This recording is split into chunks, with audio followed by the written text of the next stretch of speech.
You're listening to 515, the Ultra Podcast, the show that invites you into the lives of people who make up the Ultra family.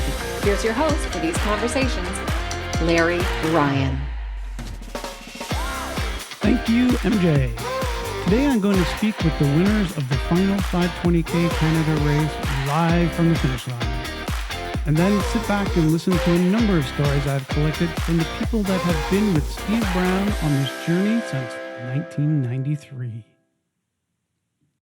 Now I'm joined by Jeremy Hopwood, who's 42 years old. He represented Canada. Thank you very much for doing that. He is our Ultra 520K champion for 2022, the final Ultra 520K. So you're going to be a champion for a long time on this one. No one's going to be beating you. Jeremy had a swim time of 3:42.27, a day one bike over the 146 kilometers of 5:31.18.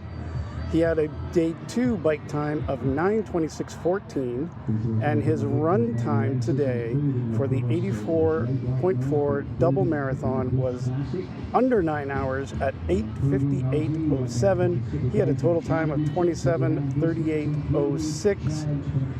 Jeremy, you're the champion of Ultra 520K. How does that feel? How does it sound when you hear Steve King say that as you cross the finish line? It was, I'd say it was surprising. So I talked to Steve at Friday and he said he had me as the pre-race favorite, but I mean, I think with everyone with the pandemic and that the last couple of years is like I'd planned to do this when I turned 40 in 2020, and then my kids are now 11 and nearly 9, so I spend a lot of time at their sports and everything like that. So came here sat down with my wife 3.5 weeks ago and was like, is it worth coming up to do this? Like, I don't know where I'm at. And like, am I going to be able to finish? So that was the goal, like to be able to finish, like really. And even until like got halfway through the run today and I'm like, okay, like if it all goes badly, like I think I can walk it out from there. So yeah, so I'd say like surprising, and then yeah, that's the biggest word. It only kind of felt like it was actually going to happen once I got past the apple cider place. That's about 1K from the finish. I was like, okay, nothing too bad can happen from here. So yeah, and we've had a few twists and turns at the race this year, you know, changing the course on the fly and things like that. How do you handle that kind of adversity or those changes? It seems like you stayed happy-go-lucky through the whole race. Yeah, I mean, for whatever reason, when it comes to racing and that, is like I'm like very, very relaxed, and just like the main thing here is like to be grateful. Steph Corker had a thing is like be grateful for every start line, like because stuff can happen. And so I think that's the thing is like I'm very relaxed. I've slept in transition before an Ironman before once all my bike's been set up and that, and so that's just kind of my mindset. Try to thank as many volunteers, cheer on people when you've got the energy, everything like that. So I think it was more stressful for my wife Leslie. She's like, because I kind of made the call last minute, she stepped up to help crew. She's never crewed or done anything like this with our friend Sam, and like we were finding out about turns like with about 1 kilometer to go, OK Falls, like McLean Creek reverse. We found out with I found out at the gas station where we were going, knew there was something. So but I mean, I think one of the benefits here is like staying relaxed, and it's just like, okay, what will be. And then the other part was is like we've got family up here and that, so I've ridden a lot of the roads. So when they said Black Sage, okay, I know what Black Sage is. Like I knew what to tackle there and what to do. Yeah, that gives you a good advantage if you have a little bit of knowledge of the stuff that's not even on the course, because most people will preview the course. You were able to have that knowledge as well. Now, you're talking about your wife coming out and helping you. One of the things we've talked about with all the people here is how important crews are at this kind of race. So who else was on your crew? Who do you want to give those props to? Yeah, so I'll start with the swim. So I had Stu, who actually kayaked for Tony Buckingham in 2018 when I crewed and that, and he's an amazing paddler who knows this lake back to front and the current. So I think I came from 11th to 9th on the second lap of the swim, and a lot of that is like like, I knew to trust him. Like, sometimes you'd look up and you see like another kayak, another place, but he knew the currents from the channel. He was like paying attention to the wind and the breeze, and so that was a huge advantage.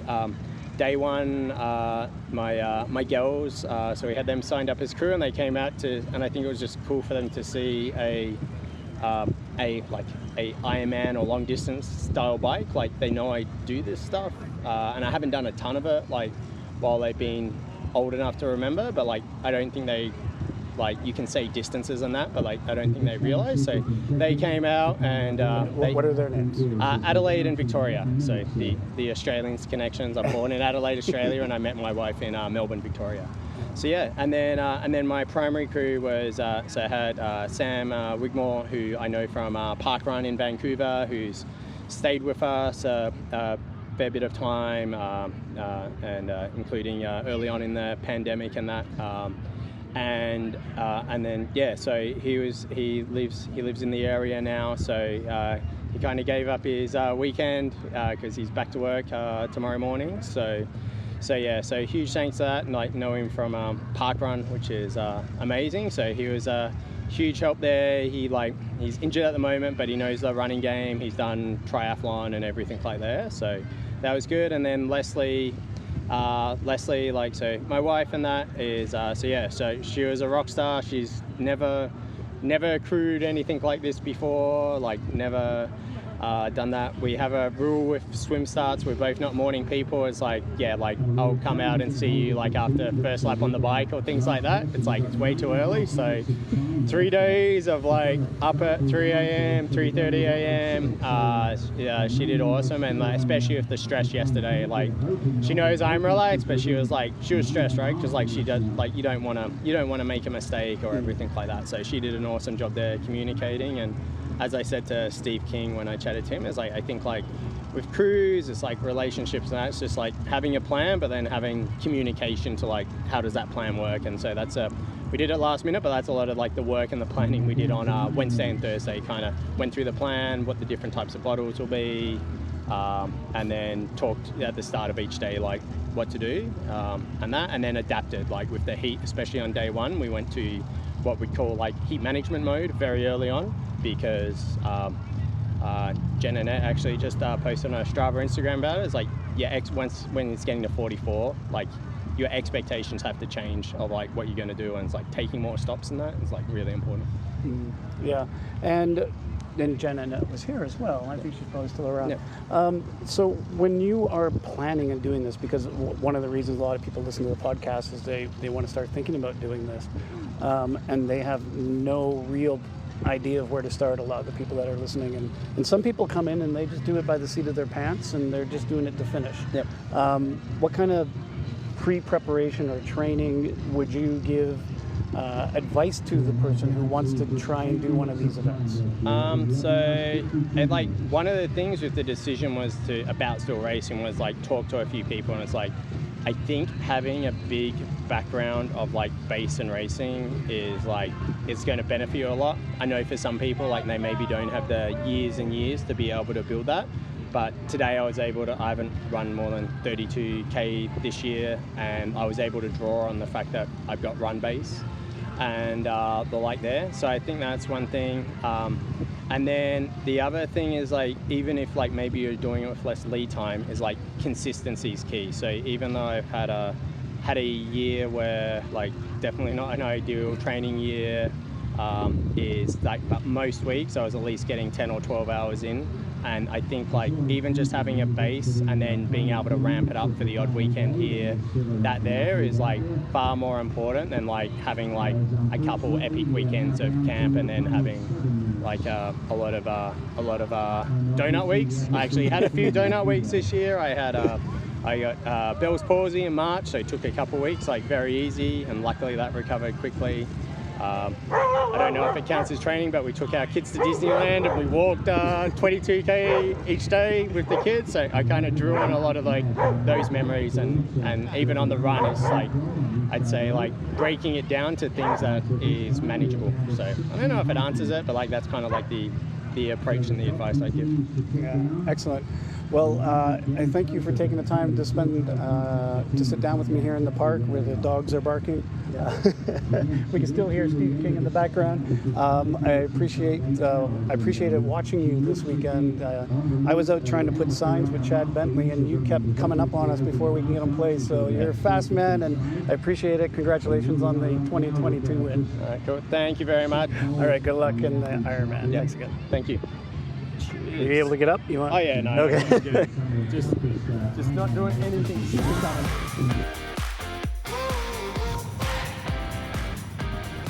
Okay, now I am joined with the women's champion of Ultra 520K Canada 2022. This is Susan Evans. She's 63 years old. She's representing Canada. She had a great swim time out there on day one, 3:24.42, followed up with a bike time of 6:37.08.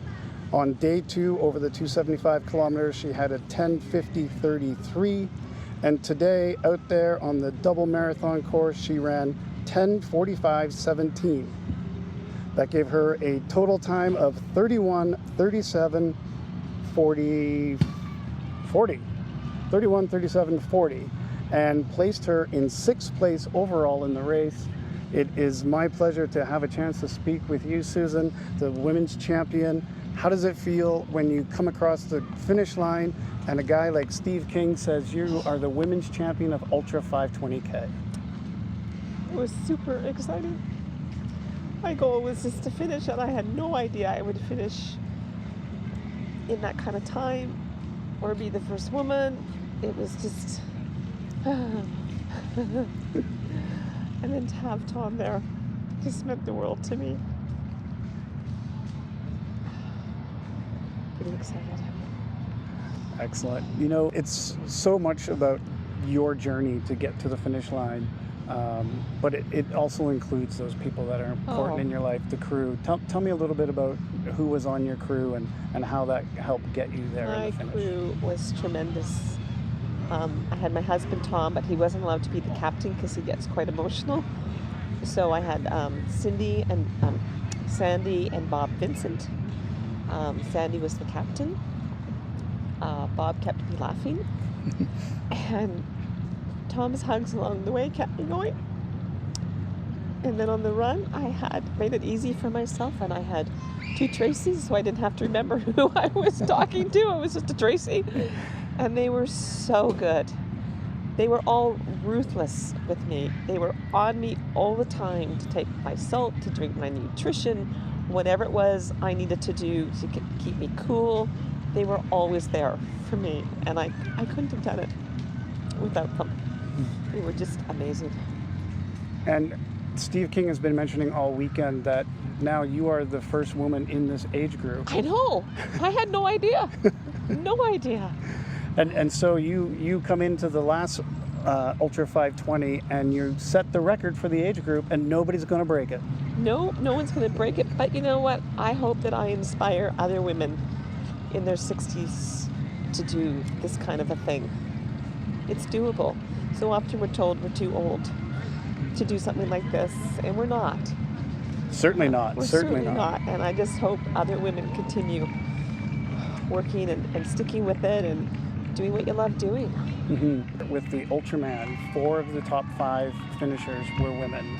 And now you, at age 63, are showing what women can do. There are not a lot of women in this sport. No, there's not. There's not a lot in Ironman, and then even less here. What can you say that will help inspire other women out there that are doing Ironman to come and take this chance? Oh, that's a good question. Have a good coach. Trust in your coach. Trust in your training.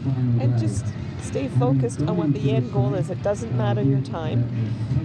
I told my crew, I don't don't want to know what anybody else is doing. It's my process, and I'm just focusing on what I need to do to get finished, and I think that's what everybody has to do. Mm-hmm. And right now, as we're speaking, we have another 63-year-old woman coming to the finish line. Unfortunately, she's a little over the time today, but she's made it a point to get to the finish line. She's not obviously going to hear you right now, but I'm sure you got some words for her. What would you like to say? I am just so impressed. Every day, the first 2 days, she just made the cutoff. She came out here, and for her to stick with this day, because I know she was hurting out there when I saw her, but just to be so determined to finish, it's just another reason why we can do this. The people that take the longest are the ones to admire the most. It's so hard for them. So I'm just so impressed that she stuck with it and finished. I can't wait to give her a hug. Okay, well, I'm going to let you go so you can run over there and give her a hug. Thank you so much for doing this. Thanks. Thank you.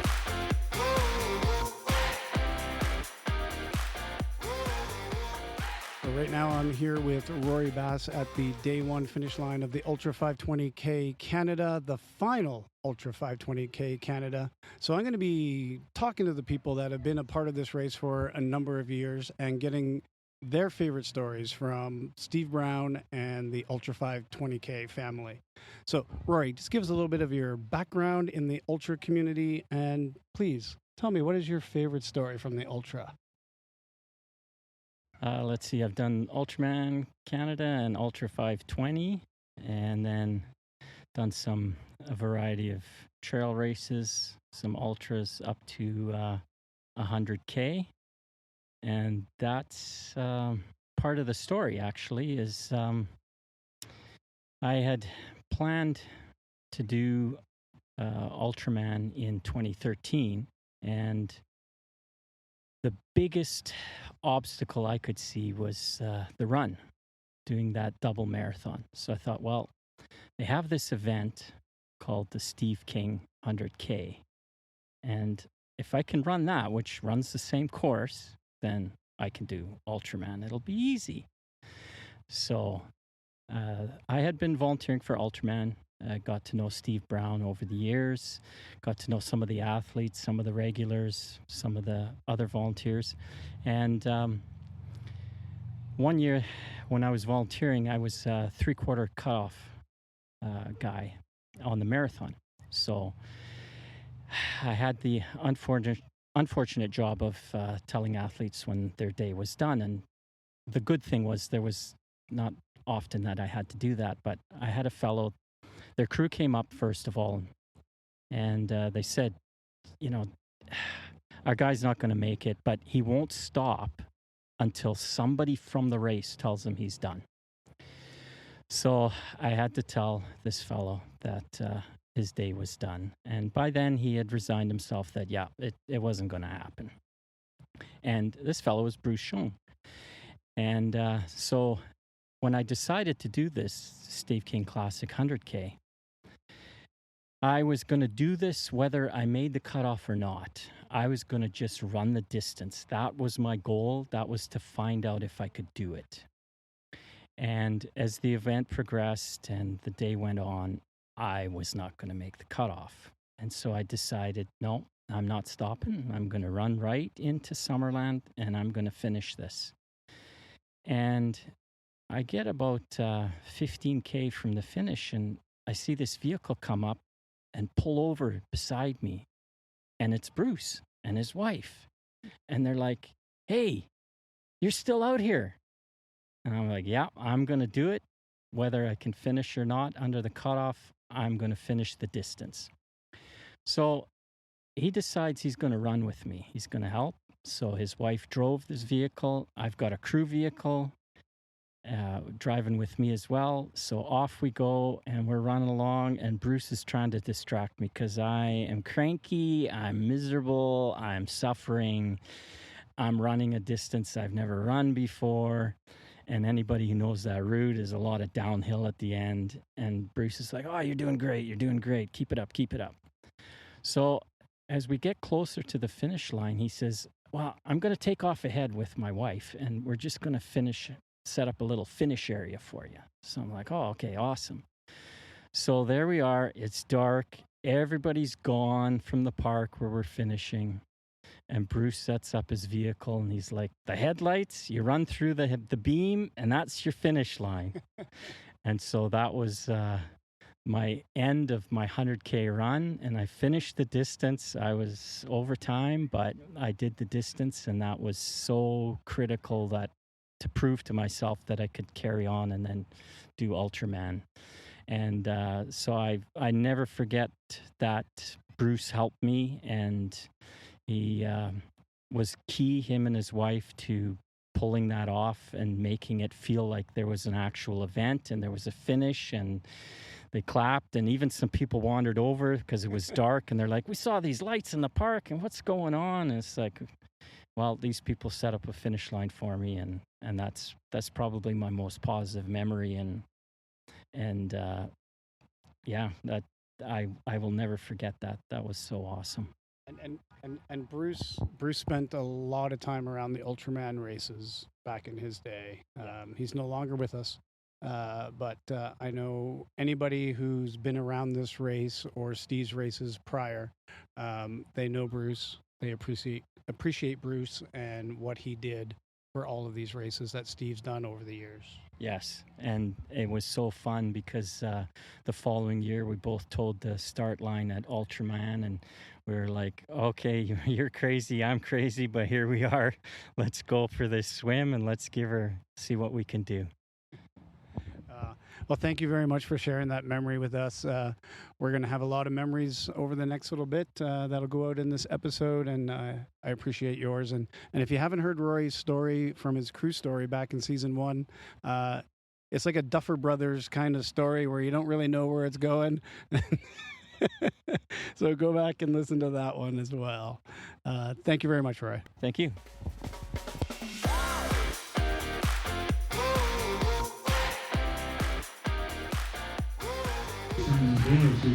I'm sitting here now with Neil, the owner of Peach City Runners, longtime friend of Mr. Steve Brown. Neil, we're just collecting stories for this final 520. Please introduce yourself to our listeners, what your relationship is with the race, and what's your favorite 520 story? All right. I first met Steve back in, 1995 when I joined the Penticton Pounders running club. He was actually our running coach back then, and then eventually opened up Peach City Runners. And the second year, I actually signed on with the store there as an employee, which I now own. But every year that since '98 that Steve's put on a race, I've been involved in whatever it is, set up, takedown, administration, timing, you name it, I usually do it. One of my favorite stories was back in the early days when it was Ultraman Canada. It was back in, I believe, 1999. A fellow named Lauren Lovett. So it was a very intimate year. We only had 8 people doing the race. Lauren Lovett was one of the guys. And the swim, of course, was actually quite similar to what we had today because of forest fires. So it was from Okanagan Falls down here, out and back loops that they're doing. Unfortunately, there was a bit of wind in the morning, so there was a bit of chop. And Lauren wasn't a great swimmer, so when he got out of the water, he did not look well at all. He was pretty well white. Luckily, he's a great cyclist. So the day goes on, and he gets through it, which is fine. I knew Lauren through the store, seemed to be settled down. So day 3, he starts out in the run. He didn't have a pacer, which I didn't realize. And I was just leapfrogging along with the rest of the gypsy caravan following the race, and I see Lauren out there, and I just happen to hop out and see, does he want to pace her? And he says, yeah, run with me for a while. So what he didn't realize was I'd heard about people running in sandals, and I wanted to try out a run in sandals, so I figured I'd just go up for 5 or 10K and run with him. So we're running along, we're talking, he's kind of forgetting about time, and which is good, and we're running along. So I actually ended up doing about 30K with Lauren that day. And finally I had to get in the car because there was another crew. We climb up over Bald Mountain before we drop down to Summerland, and there's some very steep, the road's very narrow and it's quite steep, and their driver was terrified of heights, which they didn't realize. So I had to abandon Lauren then, unfortunately. He did okay after that, to join another crew to drive their vehicle to the finish. So you never know what you're going to do with this race, right? You start out maybe doing one job and you'll find yourself doing another. So yeah, it's always very entertaining, and I always appreciated Lauren's performance on that day. That's a very true story.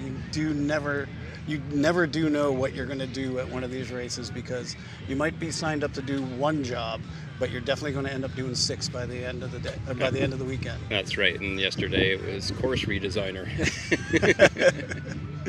Well, thank you very much for sharing your story, and for all that you've given the 515 race community over all these years. It's been much appreciated by all the athletes. My pleasure. Thank you.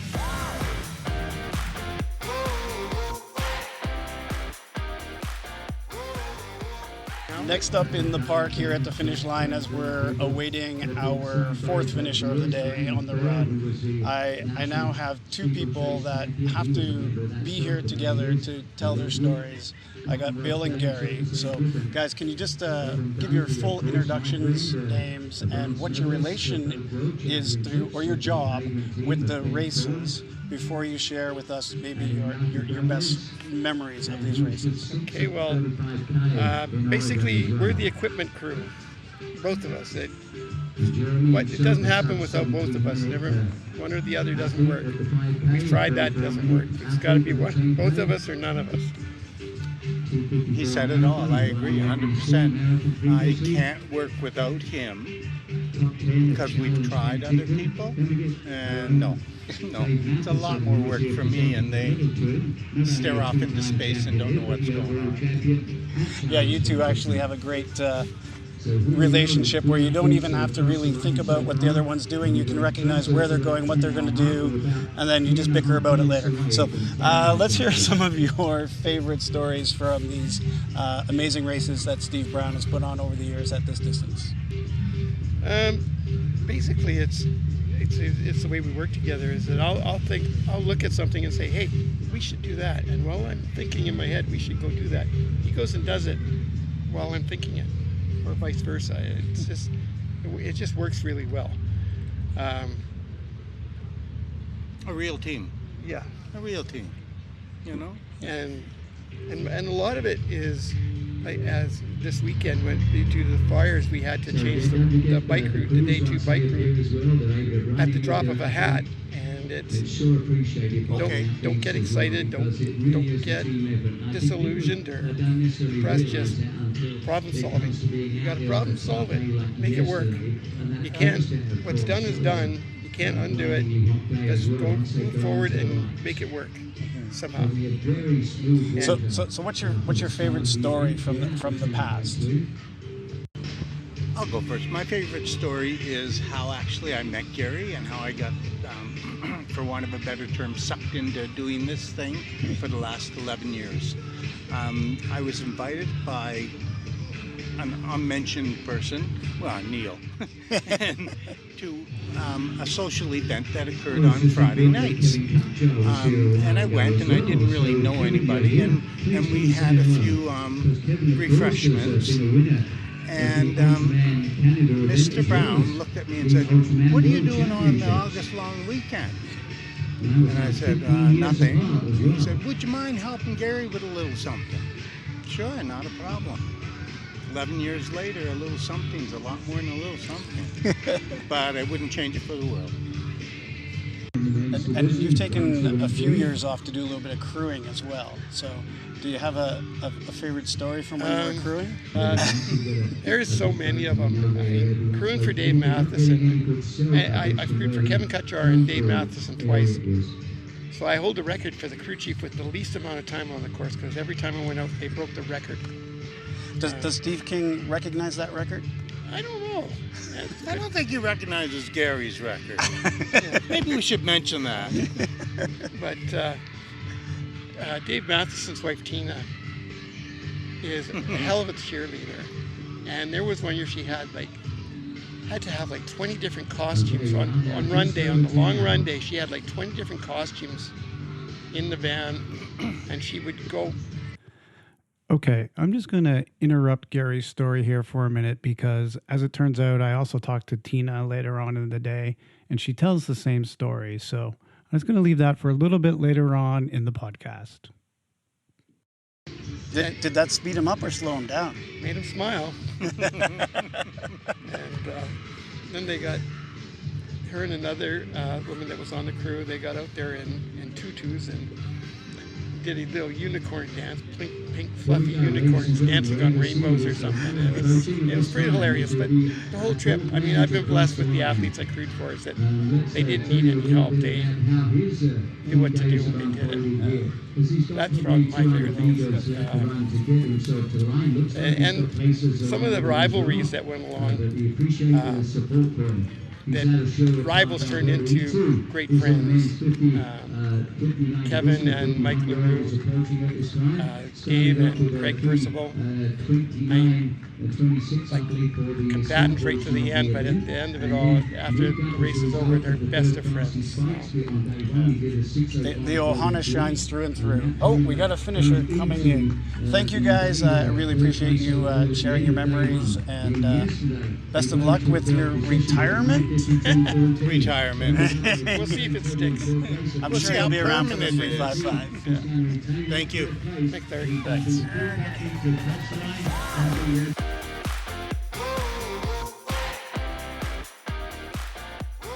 Okay, now I've caught up with Shelley Best here at the park. We're at the finish line. We're just waiting for the last runner to come in. Shelley's been the swim coordinator for a number of years. Shelley, tell me a little bit about your job with the races that you've been doing with Steve Brown, and maybe one of your favorite stories from the races past. Yeah, so I think it was probably around 2008 when Steve sent me an email at my work email there and said, you know, can you come down? I want to chat with you a little bit. And so I wonder what Steve wants now, right? So I went down there and he's like, so I got a proposition for you. He says, I'm just wondering, I need some help with the swim. And wondering if you want to swim captain my event. And at that time I didn't really know much about the event, so he told me a little bit about it, and I said, yeah, I could probably do that. And so yeah, that was in 2008, and fast forward now to 2022, and what is that, like 14 years later? We're still going. So it's a stressful part of the event for sure, the swim. I don't think many people realize the swim is where someone can actually die. And it's crazy. Like the very beginning of those swims, the first years is, you know, you're swimming 8K from Penticton out to the middle of the lake, and there's no buoy marker. So back then the first buoy marker was at Ponderosa Point, which was 8K. Once they got there, they could kind of see the second buoy marker and then the finish line. So I think for me, the most stressful part of those events is finding support for the water. So each swimmer has their support boat, but they spread out so quickly that you need, you know, the medical on the water. So, you know, we had a lady in OK Falls that has volunteered her pontoon boat year after year after year with Grace, and just said, yeah, don't worry about it. I'll fill it up with gas and we'll carry on. And so that was awesome. And then, you know, I'd reach out to friends and say, you know, do you have a boat? Years we had jet skis, so we always had support on the water. So for me, the best part is once the last swimmer gets out of the water and everything's great. So the tough part with Skaha Lake is that you're setting buoys that are in 45 feet of water. So you're praying for calm winds, because there has been times where we set the course at 4 in the morning in the dark. The first probably 6 years we didn't learn very well, and we would do it at 4 in the morning, and you know, you don't have a boat that has a depth marker, so you're just guessing and you're dropping the weight, and it's going and going and going and going, and then finally it hits bottom and you're like, oh, so then you tie it off. So most years it's been pretty good. There's been some years where, you know, we go out and check on them and the winds pick them up, and 45 pounds of cement blocks and carried them down the lake. And so, you know, those are always kind of the stressful parts. So we learned over the years and started going out the night before and pre-setting it, which helped definitely on race morning. So what's one of your favorite memories from the races? You know, interacting with the athletes and all the other people that put on these races. What's been maybe one of the standout memories of things that have happened at races that you're like, oh, that's why I keep coming back? I think For me, it's the family of our crew. So, our crew with Steve Brown and, Gary and Bill and the same people that come back year after year after year and help, right? And for us, it's, we do this for Steve. He's a great person, great friend, and, they become family. And so for me, that's been the thing that keeps me coming back and keeps me getting roped into his other events. But at this stage in our lives, we're all getting tired, right? We're all getting older, and it's tough, but it's tough to say goodbye and tough to let go. But at the same time, it's kind of the right thing to do, right? And you meet so many wonderful people with the athletes, and what they can accomplish in a weekend. And there's been times, you get to that banquet and you watch what they've accomplished, and you're like, oh, I could probably do that. I should do that. And then, 3 days later, reality sets in, and you're like, yeah, no. I'm not doing that. But yeah, so it's been pretty cool, and to watch and see and try to give feedback to the athletes year after year, and things that happen on the water, you try to express that they don't happen again, but year after year they continue to happen. So they, like follow your kayak. Like follow your kayak, and you everybody out there thinks they're taking the straight line, and when you're the race support and you can see that they're not taking a straight line and they're off course, and try to bring them on, and but at the end of the day they get it all done, and they're on the bike. So it's been pretty amazing. Yeah. Well, thank you for sharing your stories, and thank you for keeping everybody safe out there all these years. Yeah, thank you very much. Nobody's drowned. Yeah. Is that on your resume? Nobody is drowned.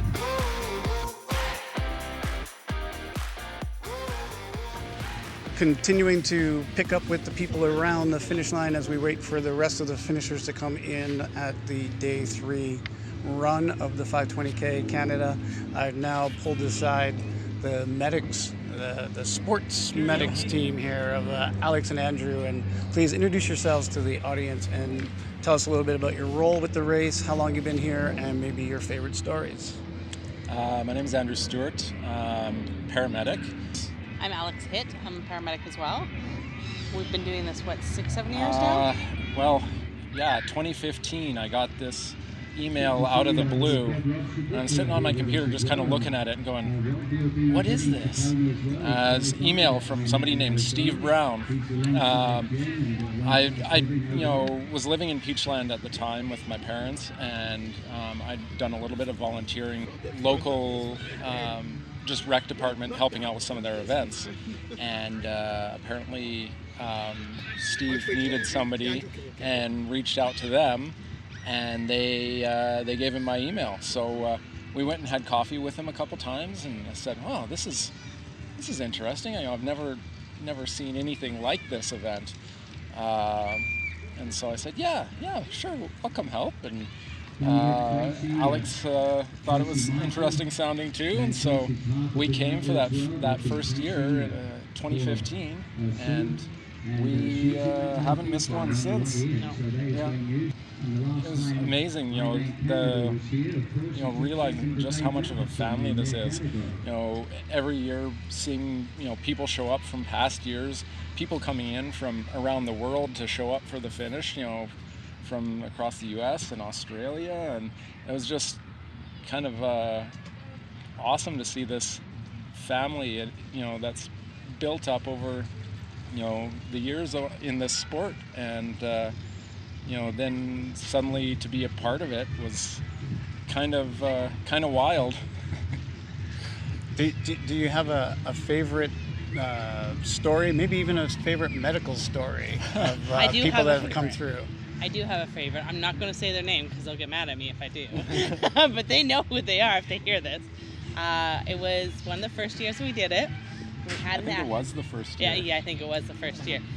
We had an athlete who was doing very well in the race, but they were also a little under the weather. Not enough that they couldn't do the race. And the last day, unbeknownst to us, this athlete had been vomiting the entire run.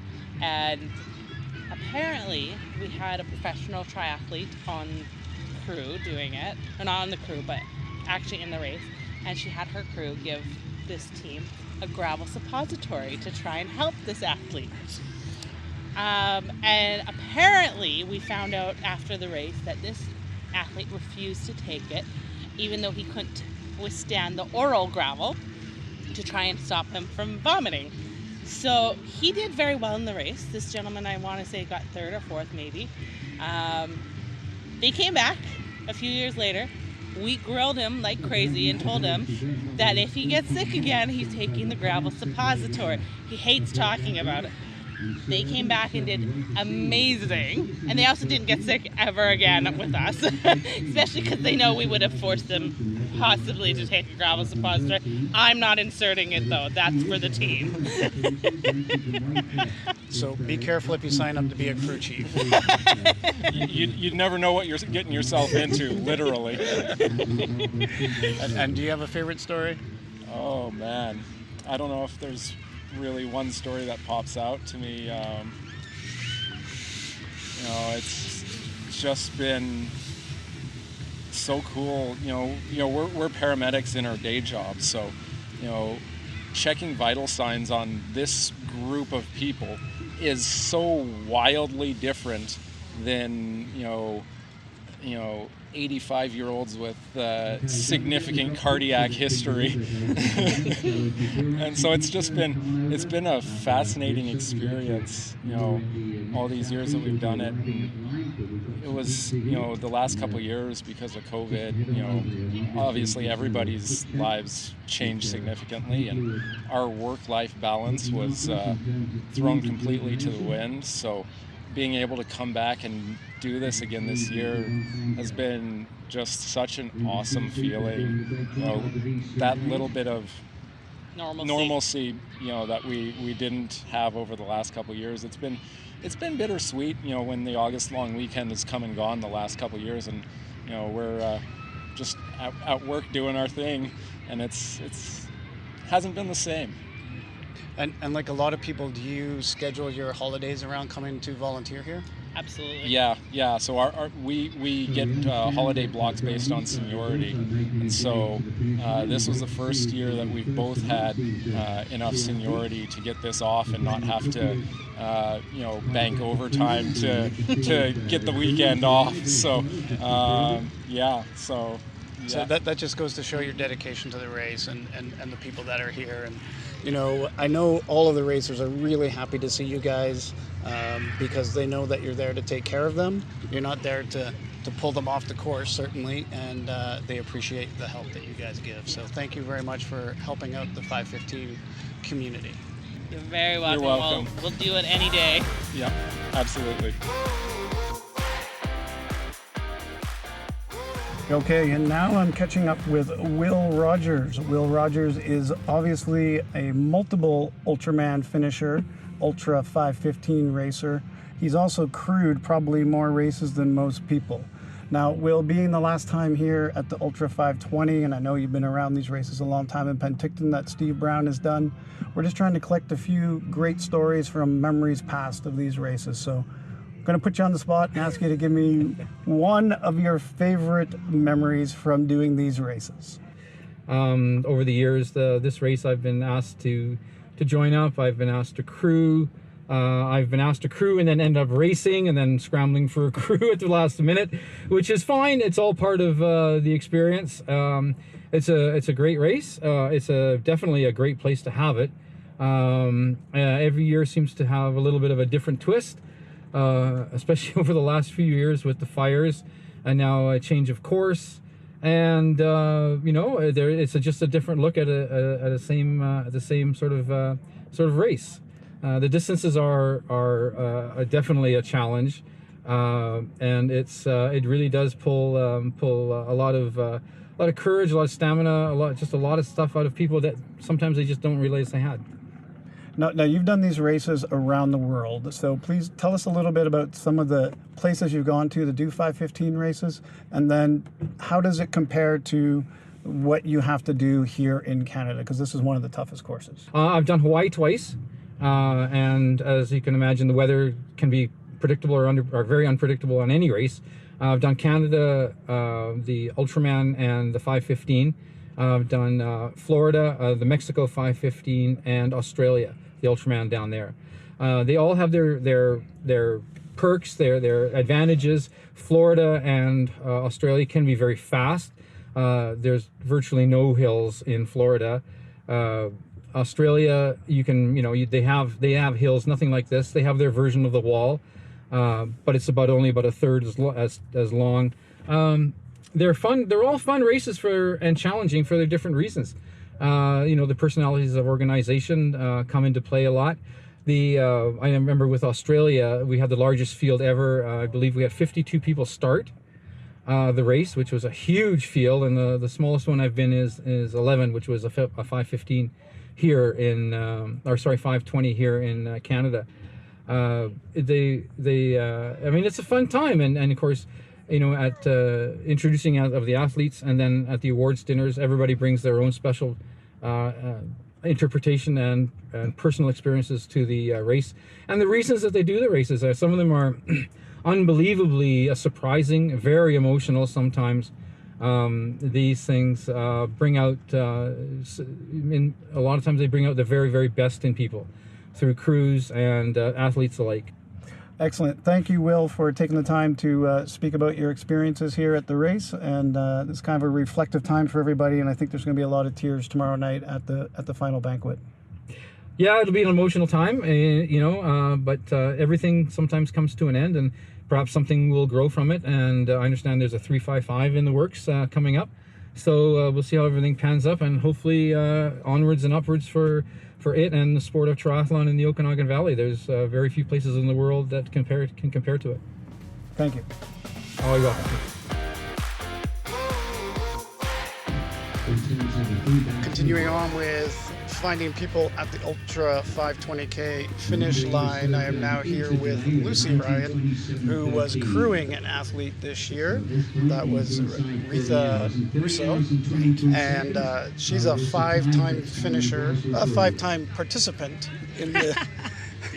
Two-time completer, come on. She has participated in 5 515 distance events, and a couple of these 520s are actually in there. Lucy, please tell me a little bit about what is it that you think about when you think about these races, and what's your favorite story now that have Steve Brown ended an era on these races? What I love about it is the ultra community. This is what keeps me coming back over and over again. If I can't race anymore, then I like to help athletes get to the finish line. My favorite story is back in 2013, I did the race, and you were crewing me, and at the top of Yellow Lake descent, you said, "Oh, the rain's coming. You should get your rain jacket on." I said, "No, I'll be okay," because I hate stopping. And then I got down to the bottom and I got pelted with rain. And I said, "Oh, I could have used that rain jacket." And I didn't know you thought it was funny or whatever you thought, but at the awards ceremony, you had brought up the crew story, and that was one of the crew stories. And it was your delivery that made everybody stand up and clap. It was just hilarious. So when I think of Ultraman, I think of that. 2013 was the last time I did it under Steve Brown, and he always puts on a good race. So it's sad to see him go at the 520 distance. And is there any chance that you might be pulling off a 355 distance based on the upcoming surgeries that you need? I hope so. Really, if my knees get replaced, then I'm not supposed to run with them, but the doctor doesn't know. Okay, thank you for sharing your story of the Ultra Ohana and experience. Pleasure. Now I'm catching up with Natalie Grant of Grant Media. She handles all of Steve Brown's marketing and media, socials, and all that stuff because he has no idea how to do it. Natalie, what we're trying to do here is just get some perspective on what people do for Steve to help out with the race, and also hear some of the stories of the favorite moments that have happened at a race that have left a lasting influence on you for what happens at these races. gosh, Larry, where do you want me to start? So I got introduced to kind of help give a little bit more exposure to the Ultra 520K brand, and I hope we did that in the last few years with social media, with especially on Facebook, and then on Instagram more recently this past race. And yeah, it's been, I'll be really honest, I have had very little experience with triathlons prior to meeting Mr. Brown with the Ultra 520K. And I'm very appreciative of my time with him and with all of you, to be quite honest. I've learned so much along the way, and this particular race right now has been bittersweet as each athlete comes through that finish line, just because I see this as one big family, and all the connections that all of you have made over the years. So I hope in the past 6 years that I've kind of brought that to the rest of the world, and it's going to be really sad to see it go. Yeah, I think probably one of the things that connects the Ultra family after they come and they meet and they are part of the experience, they want to keep those lasting friendships, and a lot of them use Facebook because they're older people, and now the new generation is using Instagram. But yeah, so you going out and promoting it through those things, and the way that you can bring in something that's just a little bit more high tech, I guess. You've got your assistant with you this time, doing some drone footage and things like that. So maybe just give him a little bit of props too. Oh my gosh, Jaden is one of the most phenomenal videographers I've ever come across, and we're really excited to show this year's video at the banquet on Tuesday night.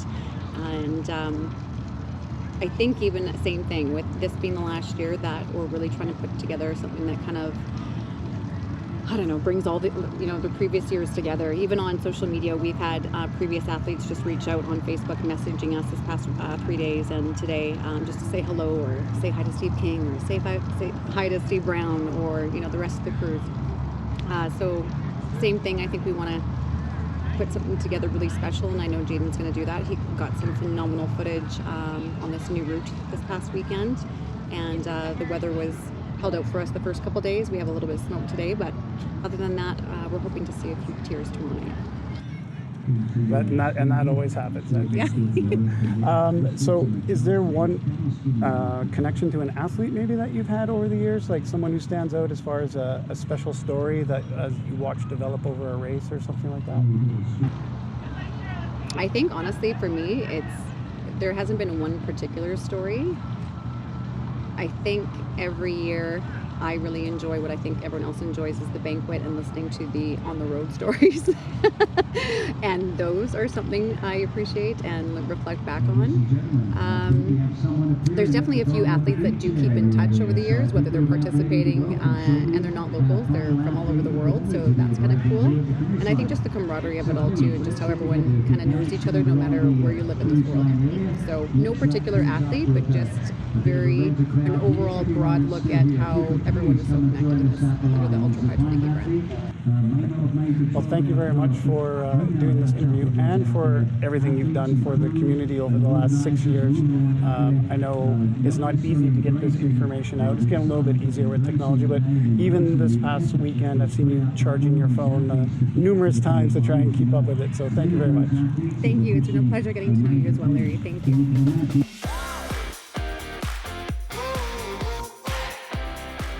Okay, now joining us at the finish line is Dave Matheson and his wife Tina. Dave's a former two-time champion here at the race. Please tell us a little bit more about your experience at the race and a little bit of your history, and share some of your favorite stories. Sure, sounds good. So yeah, as you said, I've done the race twice. 2013 was my first, and then 2018. 2013, I think was probably the most memorable of the two, because of just the people and being the first experience of it.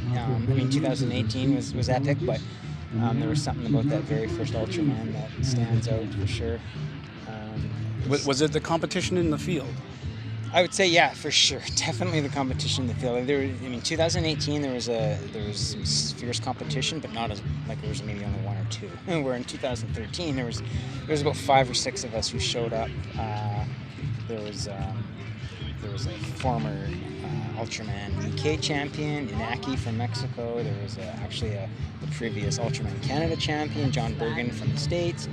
And then there was a couple other fast guys, but then there was also Craig Percival from Australia, who is well known to be an uber swimmer, biker, and also just an overall really fast triathlete in his day. So he showed up, and so my initial goal, of course, being competitive myself, was like, I'm the local. I'm gonna set out to win this thing. But then all these guys showed up, and I found out their history, and I'm like, okay, my expectations might be a little high, and might need to adjust those a bit. But I'm gonna still go out and do what I know what to do, and I've prepared properly for this event. So all I can do is do my best, and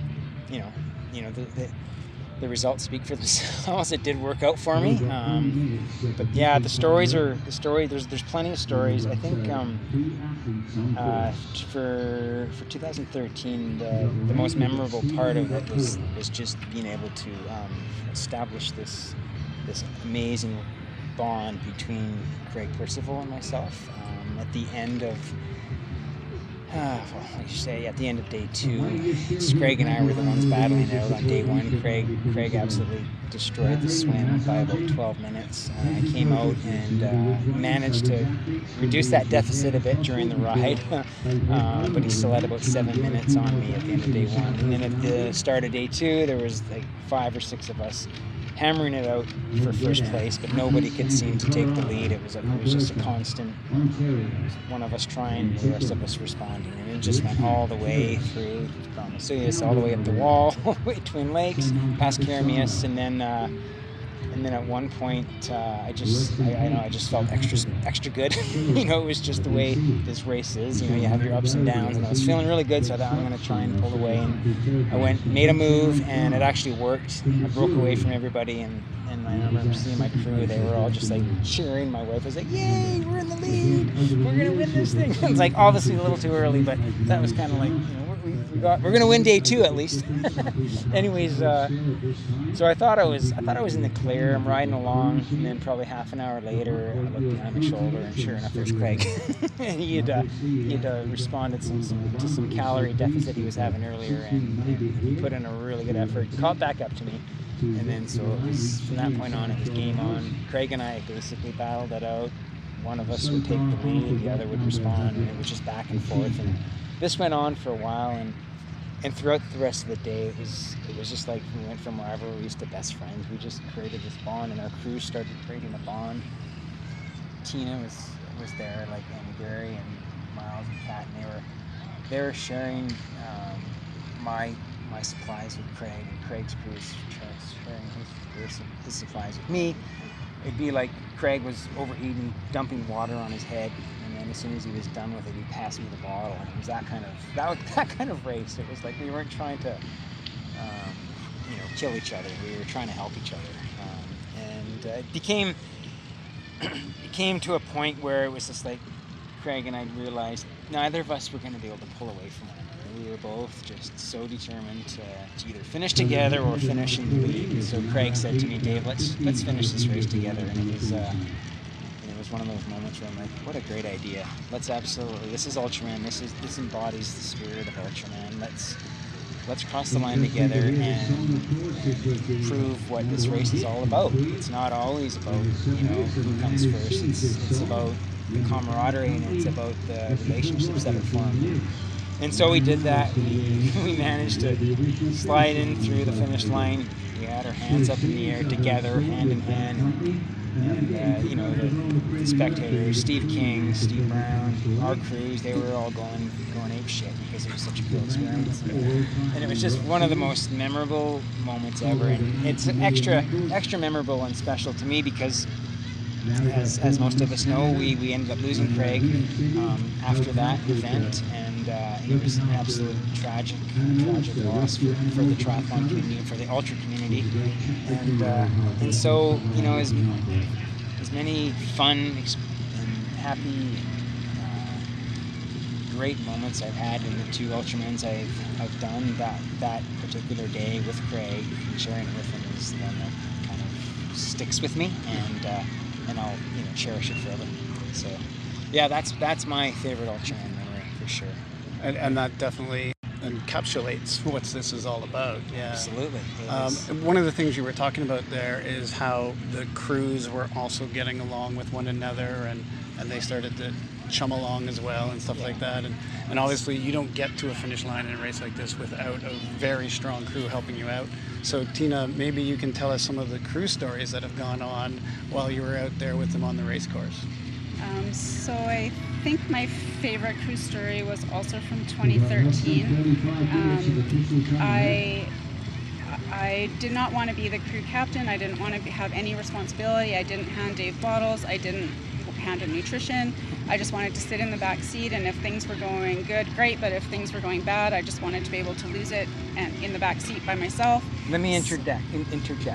She says this, but she was the planner. Like, the planning and the coordination of my crew was impeccable, and that was all Tina, just 100%. So just wanted to make, she won't admit that, but she won't talk about that, but that was her role, and it was like, couldn't do it without her.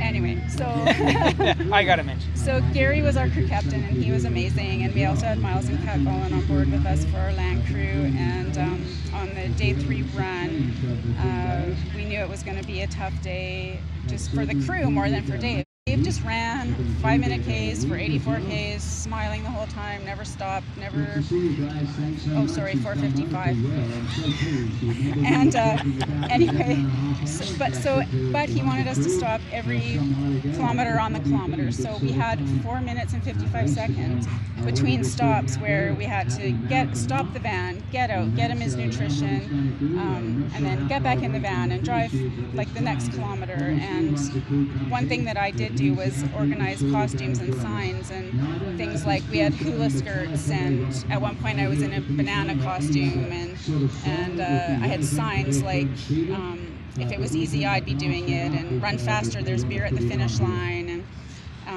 sort of the best one we did was around 60 kilometers, where this is the trench coat story. So I had this trench coat, and I had this laced little pink negligee set with my hot pink knee-high compression socks.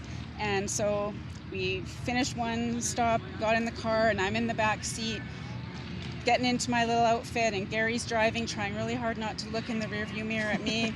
And I jump out, and I'm in my... That's not the way Gary tells the story. Oh, so he was lucky. So he was. Anyway, so I'm standing at the top of this hill, and Dave comes over the hill, and I'm in this trench coat and holding a sign saying, I don't do Ultraman, I do an Ultraman. And then I drop the sign and flash him my little outfit, and he runs by, and he just looked at me, and he said, I'd have an erection right now if I wasn't so depleted. And the whole crew just dissolved into laughter that he actually could think that way at kilometer 60, whatever it was, in a double marathon. And yeah, it was really funny, and it was just a really memorable story from that year. Yeah, it was part of my plan was everybody, before you do Ultraman, tell you crew, you got to take care of your crew. I mean, it's so important. So for me, it was just that was just crew's got to be happy. So if I can make them laugh at any point, that's good. Yeah. So, yeah. And you succeeded. I succeeded at that point. And yeah, I still can't believe I had the wherewithal or the wit to actually come up with a line like that. But you never know, right? It's just like endorphins, I guess, something like that. One more question for you. Being a local, I'm guessing that maybe you actually found out about this race in a more organic way. Tell me about how you got into it. Yeah. So I started in just in triathlon in general. Growing up in Penticton, of course, Ironman. Ironman was here since '83. I was 12 years old when I first came here. So I grew up not being a huge fan of it by any means. It was probably when I was around 29, 30 when I first decided I was going to do the event. And then, of course, so I got into Ironman first, and that was my first introduction to triathlon. And then And then I think when Steve Brown first resurrected this race, I know he had it in the 90s, well before I was even considering anything to do with triathlon, but I think it was 2005 when he first resurrected it. And I'd been involved in the sport for about 3 years at that point. I'd done a few Ironmans, and so when I heard about this thing, I was like, I gotta go watch it. So I went out on the run course and I watched it, and I actually watched Nick Mallett come in on the run, and he ended up second overall, I think, that year, but he won the run, and it was pretty cool to watch. And I knew Nick personally, just from other people, not through triathlon actually, through a place that we both worked at called Cheers Pub. That's another story altogether. So I watched Nick do this race, and I remember telling my coach and my family and everybody was like, I need to do this Ultraman one day. And it was just like, but I need to get some experience at the Ironman distance first. And it was the wisest thing I ever did, I think, because I ended up doing Ironman for another, 2005, another 8 years. I did a whole bunch of Ironman races and became quite competitive, competed in Hawaii, and then in 2010 I crewed for Kevin Kutchar, who absolutely destroyed the race. He absolutely broke a course record, broke a run record, broke an overall record, and I was just like, and that's my kind of way of racing. I was at the front of the race thinking, I want to do this, and so that was really what made it, solidified it for me. And it was just, okay, 2010, okay, and then every year it was like, okay, I can't do it this year, I got too much going on. And then it was like, I can't do it the next year, and then finally 2013 I was like, okay, gotta do it. And so I talked to Tina, and just like, this is the year. I got a little bit more time. I was studying for degrees and stuff before, and I always had something else. I just couldn't put the time that I wanted to put into it. So that was how long it took me to actually finally commit to it and do it. And it turned out, like, in terms of the training, like, a lot of people think that it requires a whole bunch of extra training, but with all my base and my Ironman experience, I really didn't do a whole lot more than I would do for an Ironman event. I maybe threw in a couple of bigger weeks, but other than that, it was just what made me succeed. I think it was just all my experience at Ironman racing. So yeah. And I think for the people that listen to this podcast, a lot of them are Ironman racers, and they're thinking about maybe doing something, but they're afraid. They're always afraid. Yeah. So what's your advice? Well, I don't think there's anything to be afraid of, to be honest. It's like it sounds daunting because it's 3 days and the distances, but I mean, like, you just gotta remember it. You're not going full out at any point, and so you put in the appropriate amount of zone 2 training, you can get through it. And you get to recover every day. Yeah. And sleep on it and then start again the next day, which you don't get in an Ironman. So there's that too. Yeah. So. And I always find, like, the fact that you don't ever have to run off the bike, like, that really worked well for me, because you get to, like, swim, bike, sleep, eat, bike, eat, sleep. It's just stage events are a lot different, and I think that it just sounds daunting, but it's if you got the right coach, you've got the right plan, almost anybody can do it. And now with Steve changing to a 3-5-5 format, that's a very natural step, because it's the distances are no longer than what you would do in an Ironman. Absolutely, I totally agree with that, and they're much more reachable to the masses for sure. So I think that distance is going to be, successful. And where are we going to see you racing it? I have already told Steve. Steve told me about it a little while back, I think, what he was planning, and I was just totally interested. So I told him, you can expect me to be on the start line for sure for that event. Yeah. Excellent. Good. Well, we'll see you back here next year then. Looking forward to it. Or one of the years. Is it next year? It's next year, yeah. Yeah, all right, great. How about you, Tina? Are you racing it? Hell no. She's done Roth. That's her baby. She won't do any other race other than Roth. Yeah. All right. Thanks, guys. I really appreciate it. Yeah. Thank you, Larry. Bye.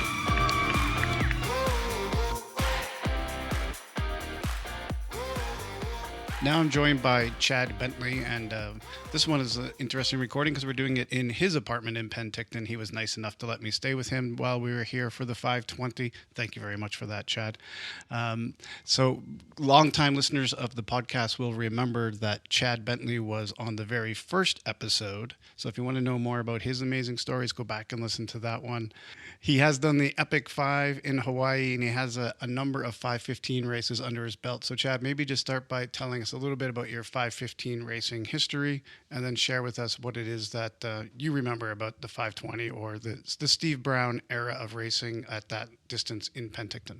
Yeah, thanks, Larry. My 515 or 520 experiences have been a journey since 2014. So it was Ultraman Canada. That was Steve Brown was the race director of that. That was in 2014.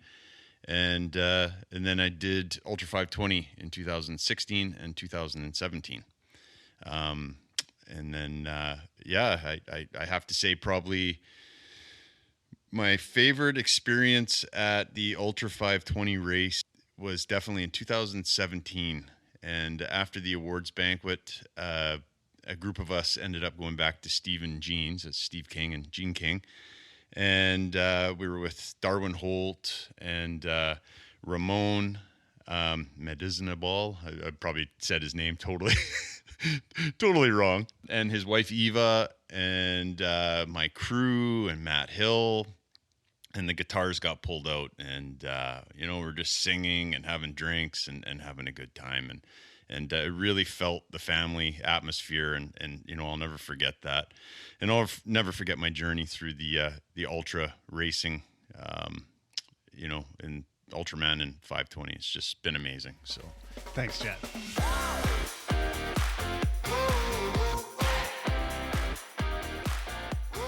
I certainly couldn't have had a podcast that has people sharing their favorite memories without speaking to the man that, for many of the athletes, helps make the memories.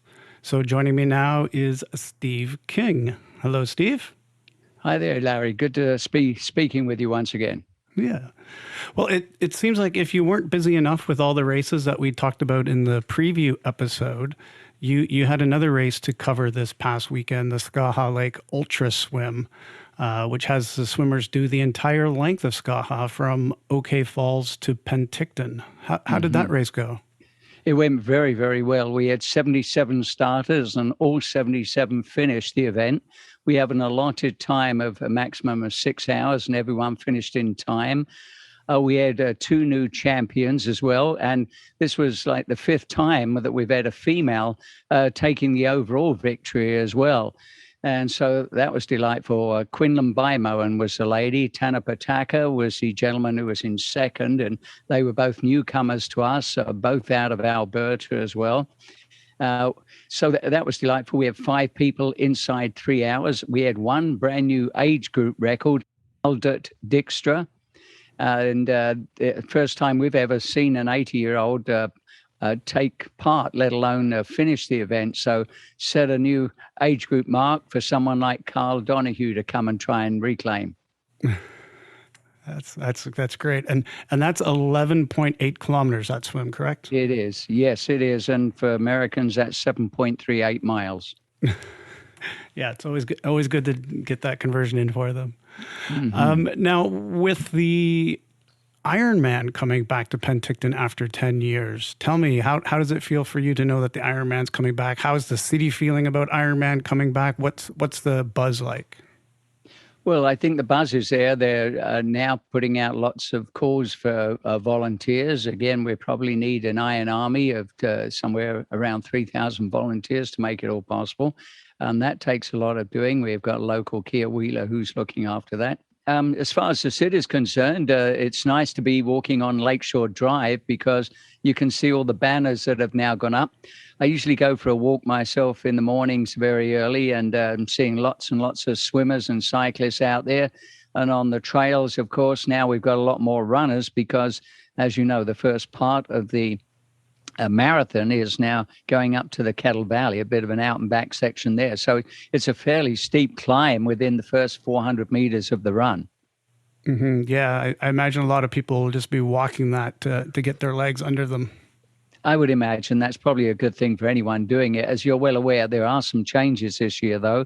There's no pro division, sadly, because we would have loved to have seen how Jeff Simons and Jen Annett, our two local superstars, would have done against other pros.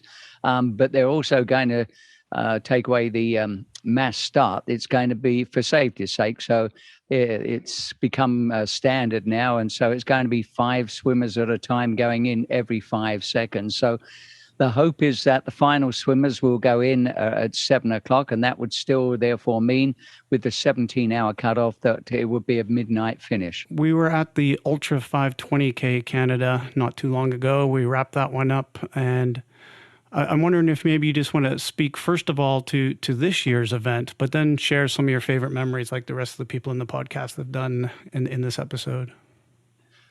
Yeah, indeed. Well, I did tell a gentleman called Jeremy Hopwood prior to the event that he was my pre-race favorite, and I'm glad he lived up to that. I know swimming's not his main focus, and he had some trouble getting some swimming time in, but he found himself a little ways back of Justin Williams at that point, and Justin proved to be an excellent competitor.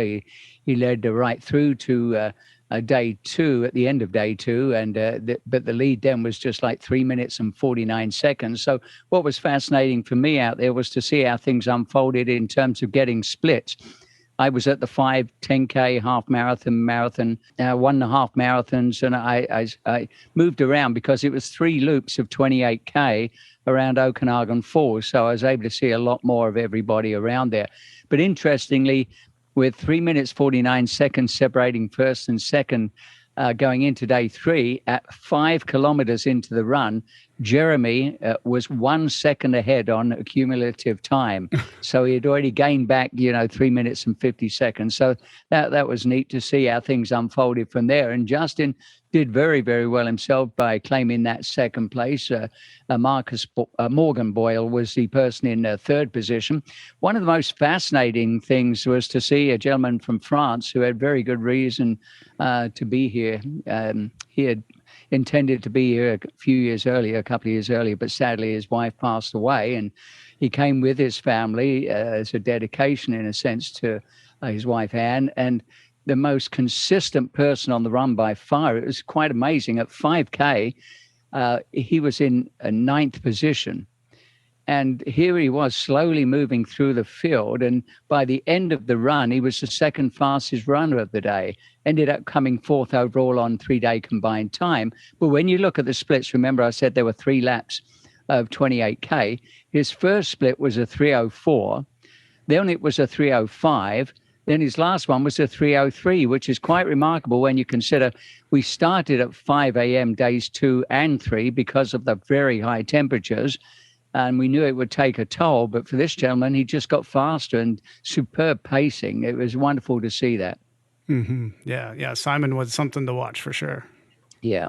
And I think probably the biggest thing of all on those 3 days was the fact that over all the years since 1993, we've never seen a female in the 60-plus division.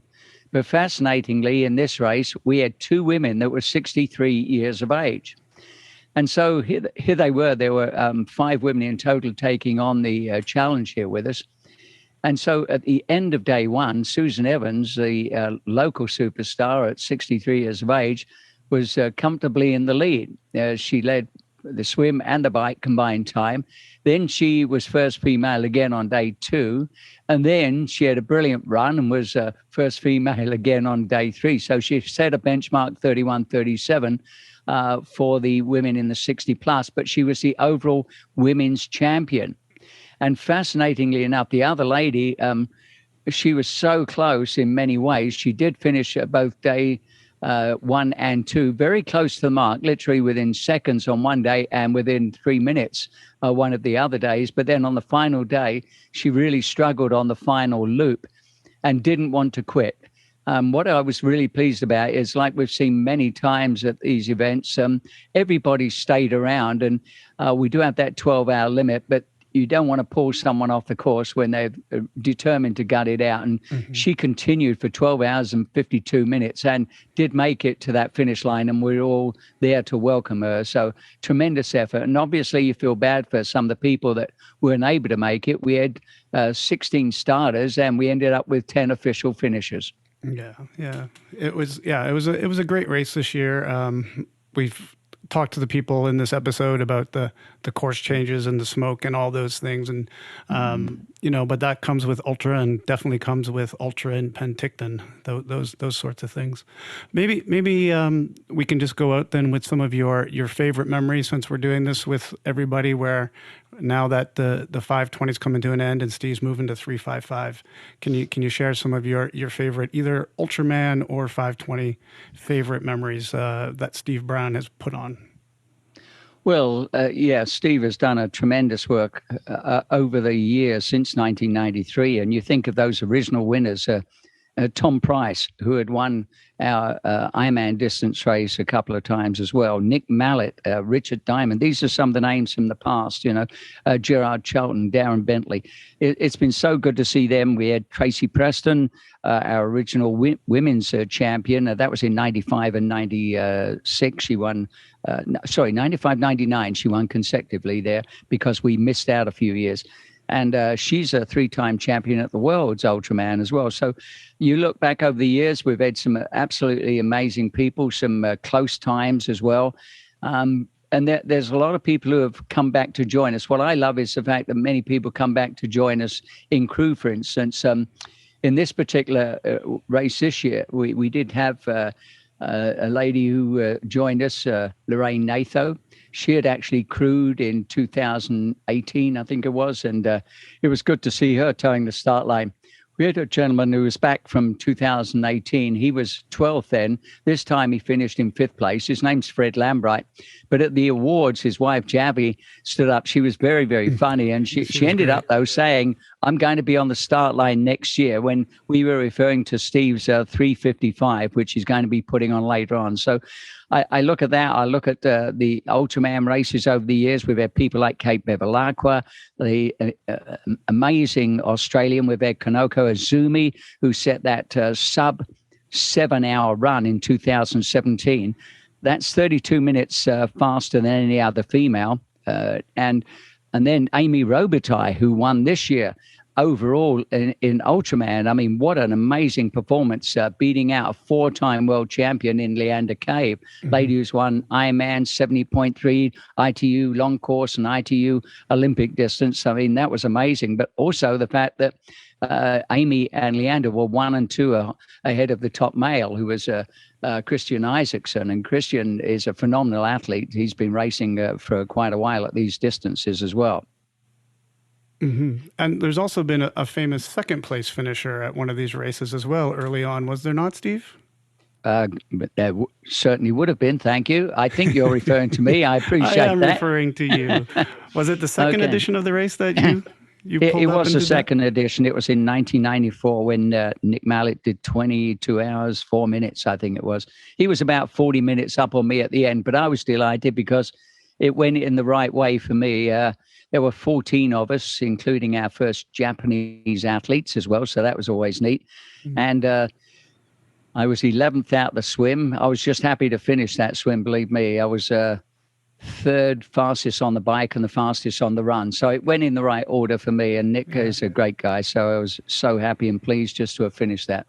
All right. Well, Steve, thank you very much for coming in and giving us a quick summary of the 520 for this year, and sharing some of those names of the history, like you always do with your Steve King stories. The listeners really appreciate those, and hearing about those people of the past, so that they know where this race came from and how it's developed and who the people are to look up to. So thank you so much for doing those, and for all you did at the Ultra 520 this past race and Skaha just last weekend. Well, indeed. And I thank you, Larry, for the attention you're giving to these great events. And I hope that some of those people who weren't able to make it this year, people like Paula Rockman, the lady I said took 12:53, Rebecca Ball, she's came back for a second time. Rita Rousseau, Mike Richardson, who's been with us and finished it before, but was unable to this year. Mark Woodhouse and Nick Dean. Different things happen on different days that make it impossible. And they made wise decisions. You know, if they weren't able to finish, they were wise decisions. And some people get back out there on day two. We saw a big effort from Michael Richardson on day one when he still gutted out a bike, despite being quite sick out there. He did a 12 hours, 31 minutes just to complete that day. And again, you hope these people will take away good memories of Tri Friends, Ultra Friends, and come back and join us at another start line. Yeah. All right, Steve. Well, again, thank you very much, and we'll see you at the next race. You betcha. Thanks, Larry. I guess it's time for me to throw in some of the memories that I have as well. By now, listeners know that I don't actually take part in these events as an athlete. I have always been on the crew side of the vehicle, or more recently on the race directing side. I've been attending Steve's races pretty much every year since 2010, when Lucy completed her first Ultraman Canada. We came back every year, even after we split, continuing the crew for athletes if Lucy wasn't competing herself. I've crewed for Juan Criveri, but at this point, who hasn't?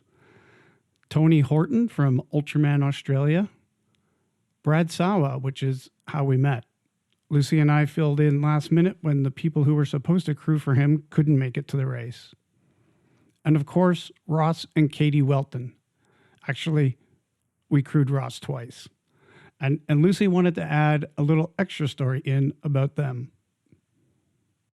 I have two favorite memories of the Ultra 520. The first being in 2016 when crewing Ross Welton, he won that year. He was the champion. And then 2 years later in 2018, crewing Katie Welton, his wife. She won that year.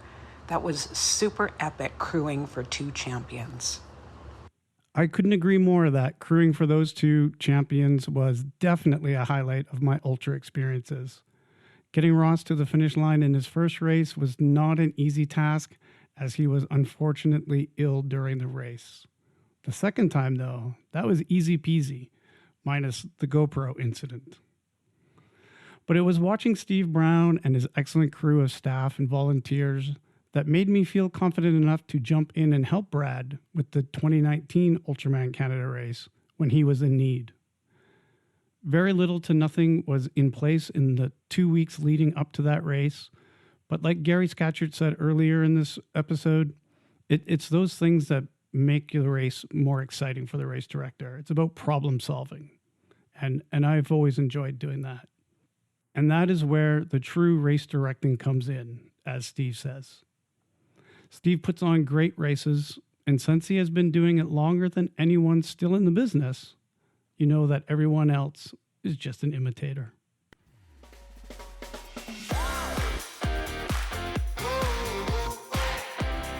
So now I'm speaking with the man who has put this together for the last 30 years. It's Steve Brown, the race director.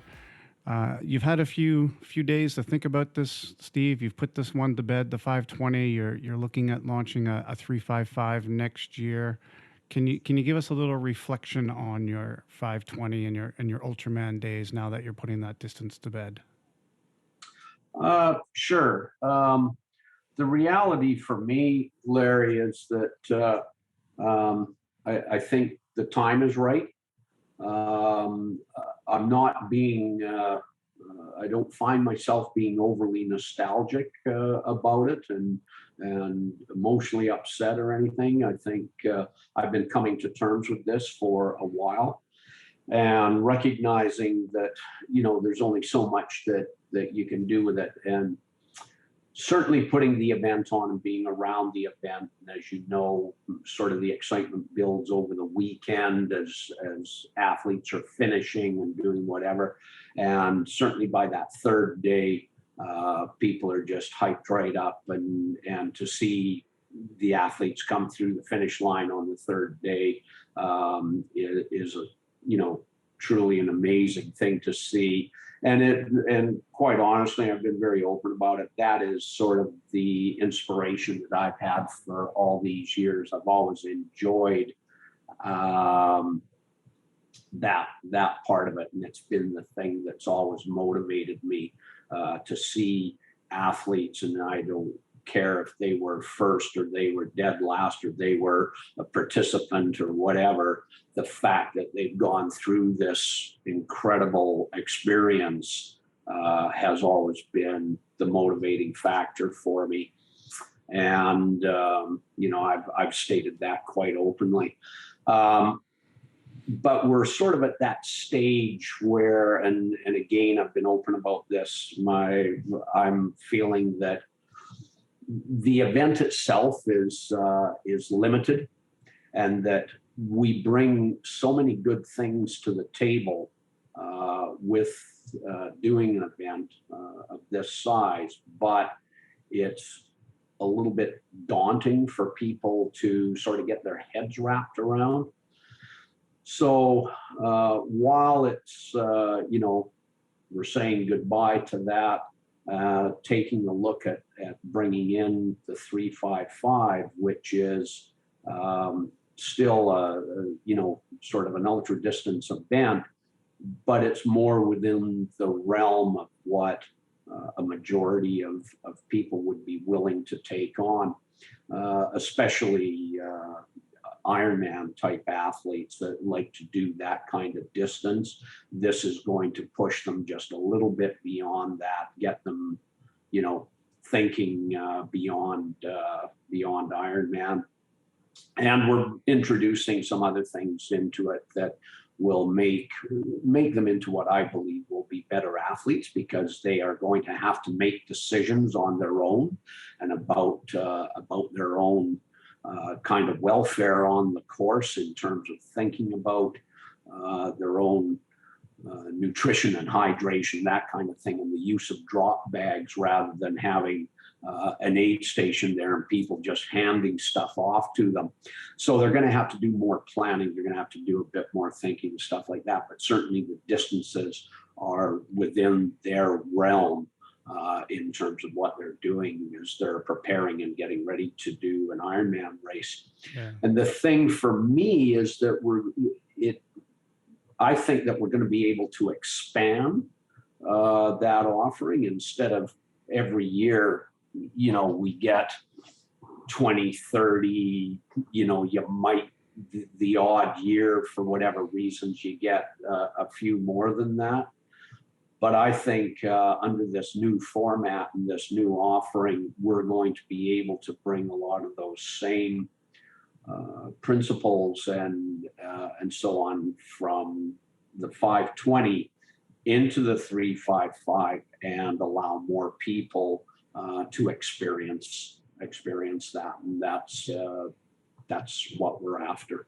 I guess the big difference will be that you won't have the crew, and the crew's always a big part of the experience for the 520 race, and the way the crews get to know each other, and the way you get to know the crews, and all that part of it as well. So you'll be losing that part of the race.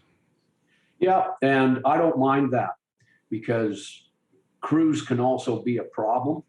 You know, they're a big part of getting athletes through those longer distances and so on. But you know what? I think we're going to make some better athletes out of making them have to do some of their own thinking and so on. The other thing is, and one of the hindrances that we have with the 520 or that type distance of race is the expense of it. Mm-hmm. You start bringing crews in, you know, if you're coming from wherever and you're paying their travel costs and their accommodations and their meals and their this and that and so on and so forth, you're into thousands of dollars, right? That may or may not be within the realm of everyone. And so again, I'm looking at sort of reaching a broader audience than just this very narrow field. And the crews were a part of that. You'd start taking a look at it. Now, what happens down the road once we get going with this? Maybe there's a way we can incorporate crews into that in terms of we maybe use them to go and run the drop stations, that they aren't doing this leapfrog method all the way around the course, but rather your first drop station is 25 Ks down the road or 40 Ks down the road. You can go and meet your athlete there. Right. We'll have a look at that. This thing isn't etched in stone at this point. It's very much a work in progress, and we can have a look at that. But first and foremost, we're trying to get the costs down for the athletes so that they can come and do this event. And it's interesting, I've actually had a lot of people that are looking at this say, yeah, that's great, love to do it, and I don't have to bring a crew. Yeah. Yeah. So, it's a double-edged sword, Exactly. right? So there's lots of the athletes that are looking at that and saying, yeah, it's great.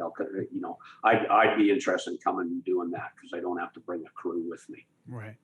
And this is not something that you're just like pulling out of a hat. This is something that's been on your mind for a number of years. You actually came up with the format before you lent it to Tony and Van down in Mexico. So how long have you actually had a hold of this idea?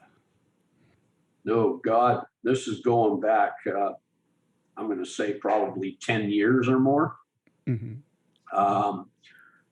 It started out with conversations around how do we get people more involved in this, because we recognized that people were somewhat afraid of making that jump from Ironman to the 520.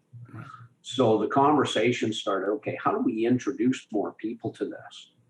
Maybe what we need to do is run camps or a camp or whatever, sort of your introduction to ultra racing kind of thing, right? To sort of take you to the next step. So we kicked that around for a few years and sort of said, how could we do this and all the rest of it? The reality is when our race season, as you know, in Canada is relatively short, and you kind of have to squeeze everything into, sort of a couple of months or whatever, because you got issues with water temperature and, and all those kinds of things if you're going to make people do long distances. So we had this thought a long time ago, and then it was like, geez, I'm trying to put an actual event, the actual event on the 520 on or whatever, trying to organize a camp, which is just as much work as really as trying to put the event together. It's like, geez, now I got to start thinking about trying to put these two things kind of back to back or however you do it, right? And it just became, along with the other things that I do, it just became too much. So I just said, no, I'm not going to do that. One, it burns out my volunteers and my core group that have helped me for years. Mm-hmm. And they're going like, the last thing I need is another event this year. So we kind of put it, in hiatus for a number of years.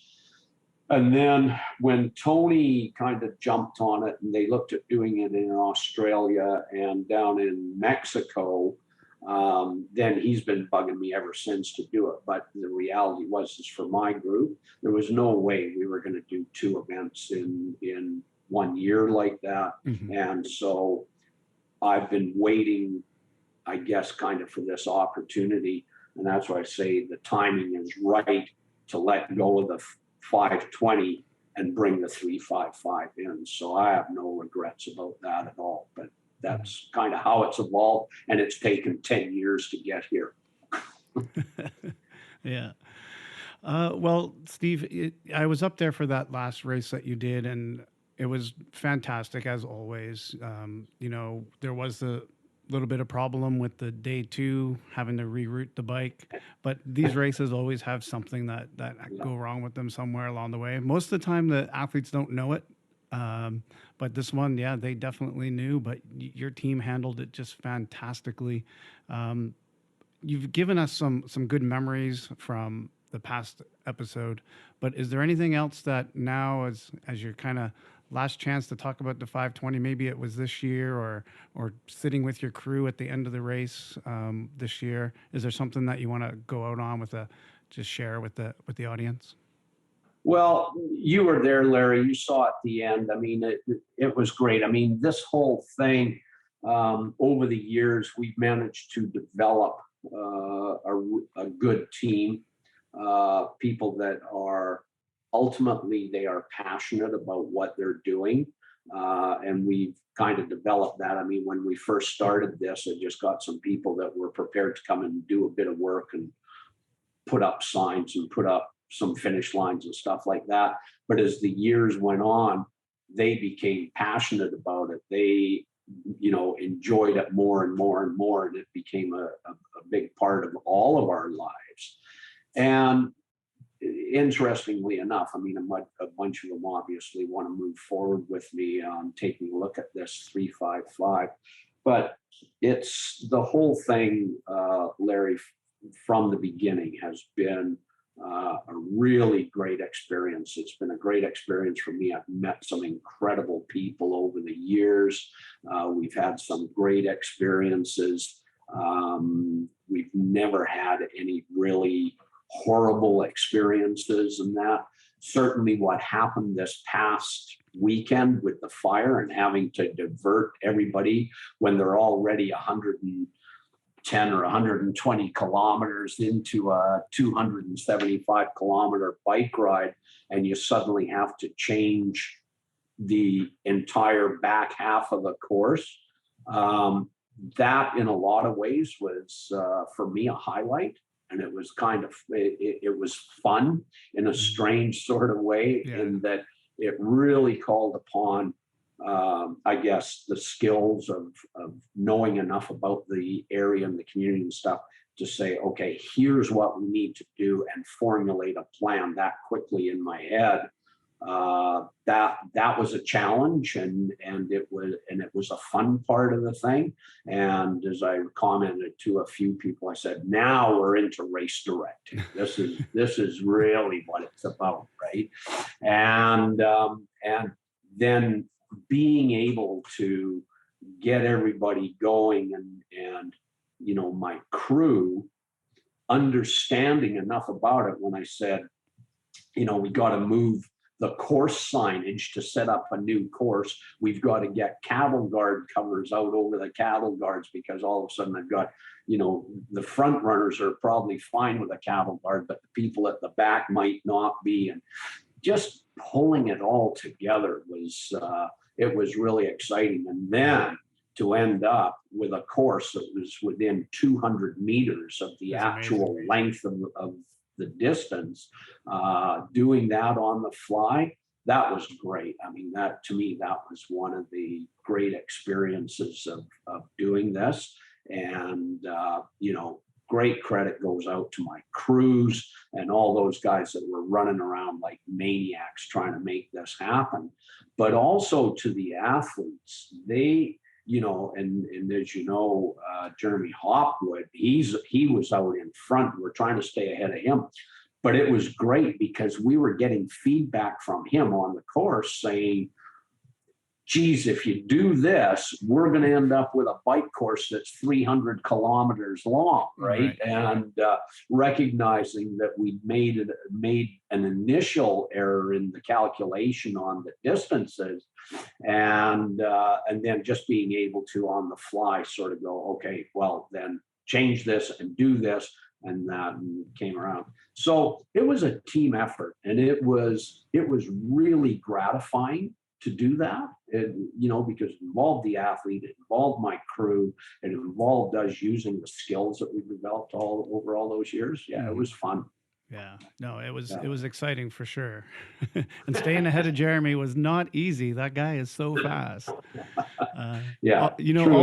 All of your crew that have spoken to me have told similar stories about why this race has become important to them, and how they come back year after year and give up their holidays to come and spend that time at your race. So it definitely is a theme that has run through this episode, and you should be proud of what you've done for the last 30 years with this race, and moving forward, I'm sure it'll be just as good with the 355, and we look forward to helping you out with that and seeing where that will take all the athletes that decide to sign up for that.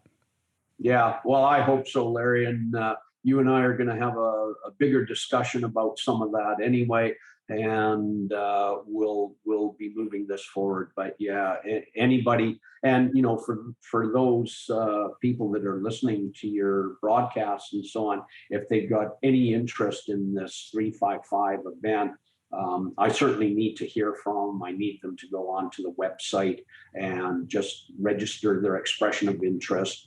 No obligation on your part, but other than telling me that you're interested in taking a look at this event and so on, and then we can communicate with everybody and kind of let them know. So we've got a lot of work to do. I've actually been, we had another little meeting last night, which maybe a couple of beverages were involved, and we started putting down together all of the different things that we're going to have to go through to really get this thing put together. And so, and the time frame is tight, Larry. I mean, I know most people think that, oh, you got a year to pull it together.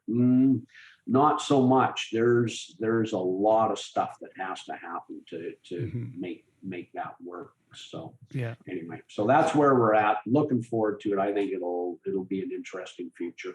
Yeah, and I'm going to put that link in the show notes so that people will be able to find it easy. I'm sure they can just Google Ultra 355 Canada as well. But and I know you're looking at doing it at a larger scale than what the 520 was. You know, 520 kind of capped out around 40 people.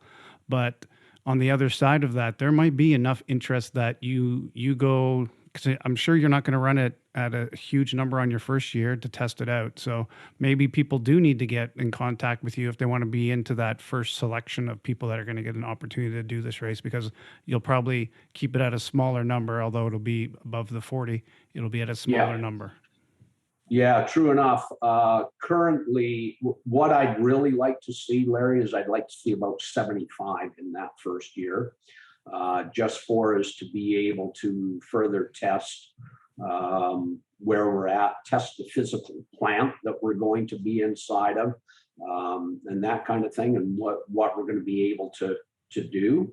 And then from there, you know, we could start going. But I mean, if I get overwhelming response to this thing, then we're going to have to take you know, a bigger look at this thing, and so on. But in my head right now, as we sit here today, I'm going, okay, if I can get 75 people into this thing, and then I'll be happy to have a shot at it with the 75 people. Right. And yeah, so that's what's rattling around in my head today. All right, Steve. Well, once again, congratulations on your Ultraman and Ultra 520 career, and moving forward onto this Ultra 355. You put the best races together, so people go sign up and get out there for next year and find out what stage racing's all about. Yeah, thanks, Larry. Appreciate it. Hey, if you liked what you heard today, please tell a friend and be sure to subscribe wherever you get your podcasts. We'd appreciate it if you'd rate and review the show while you're there. Drop the names of the people you think we should interview, and we'll get in touch with them and make that happen. Thank you for listening to 515, the Ultra Podcast, a production of 55 Enterprises.